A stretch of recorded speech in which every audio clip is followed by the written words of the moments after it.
Hello everybody, I'm Arden. Welcome to another episode of Minecraft Enigmatica 2 Expert. Today, we're going to continue on into more Astral Sorcery. And as you can tell, I've decided to move everything up into the sky and start building a platform up here to work on. So let's get to it.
And now we have a platform to do Astral Sorcery on. And I'm not gonna lie, I've actually been wanting to build fountains out of liquid starlight for a couple bases now, honestly, and I just never get around to it. I just think the effect looks really nice, just having it flowing like that. Now, I did some reading though on Astral Sorcery, and honestly, we don't actually need to have moved up here to do this. It turns out that I'm going to actually build something here real soon that will increase the starlight to my crafting table here. But, you know, being up here does help. Because if we look in it, well, now the table's full. And now we can build a telescope. So I think the first thing we're going to do is get that done. And telescope done. Now, I'm not going to lie, I'm no expert on Astral Sorcery. I don't actually know what the telescope's used for yet, and I'm sure we're going to find out this episode, since we need to progress up to the next version of the crafting table to actually unblock all of the things I wanted to unblock. So looking into our quest manual, the next thing that we actually need to make is this linking tool so that we can unlock Starmetal ore. And the recipe for this is not all that difficult, it's all stuff we all easily have. And we can just put it on our table, and as still we have plenty of starlight, this will be easy to do. And now we also have the linking tool, which we would have needed to increase starlight into the crafting table anyways. There are these things called spectral relays, and what these do is they increase starlight into a target, which you link with the linking tool that we just made, into the crafting table. You can put multiple of these around your workspace, up to, I want to say, 10 spaces away, maybe 16, but if there are any more within, I believe, 10 spaces, they will cannibalize each other and you will lose power. It explains all of this inside the manual for this, although it doesn't appear to mention the exact placements. But since I don't actually need these right now, I'm going to put it off till later. And now that we have the linking tool, the next step we have is Starmetal ore, which if you look here, it makes it look like you use the lens to do it, which is not how we actually can do this currently. You start by going back to the Astral Temple where you found the collector crystal that you made your first luminous crafting table with, or, you know, whatever one's nearby. Then you punch a hole through the ceiling so that it has access to the sky, and you wait tonight.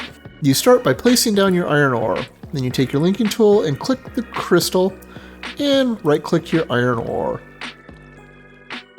And you see that it starts glowing and a beam of light goes to it. And there we have Starmetal ore. The more you do at once, the longer it takes because it splits the starlight between them, so it's up to you if you want to try to do more than one at a time. But it's up to you. But now we have Starmetal ore and we can move on to the next step. Now going back in our quest book, we can now grind it up into stardust.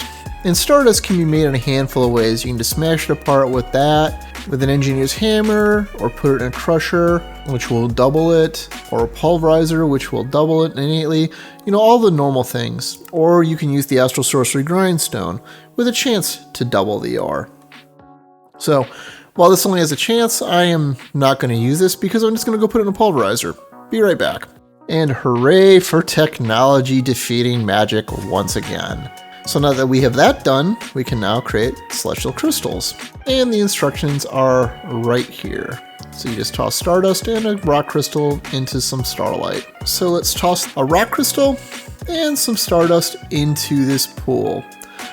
And they should eventually combine and become a cluster that we then need to let grow. So while we wait for these to finish up, which will probably be a while, let's talk about the hole that I've discovered that I'm in. And it revolves around the altar. So if we look in the crafting book, I thought I was pretty close to getting to the celestial altar. You know, I thought I had everything we needed. Because if you go and look at it and craft it, at first pass, this looks like all easy to do stuff. You know, stardust, which we now have, and thaumium, yeah, and an arcane pedestal, sure, and then wait, what's this?